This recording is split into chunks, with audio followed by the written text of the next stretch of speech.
Hello everyone, welcome back to my channel, and in this short video I will tell you that how you can easily get all of your Snapchat deleted messages back in your iPhone and your Android. That's quite simple, interesting and easy.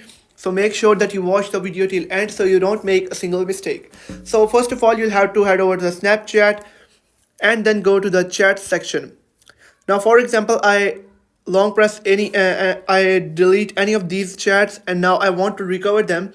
All you'll have to do is to tap on your profile icon on the top left corner to head over to the menu, then tap on the gear icon on the top right to head over to the settings. Now scroll down until you find my data. Now once you have found it, tap on my data, and basically they will ask you to log in your account by entering your password on this page, and then you will be taken to this page like this.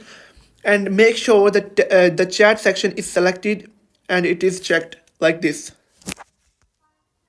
Now chat section is selected, and then you'll have to tap on next, and all you'll have to do is to enter your email and then tap on submit, and they will basically send a copy of your data to your email. You'll be able to download that and you'll be able to recover all of your deleted messages. So guys, if you have found the video helpful, make sure to like the video and hit that subscribe button, and if you have any questions, let me know in the comment section.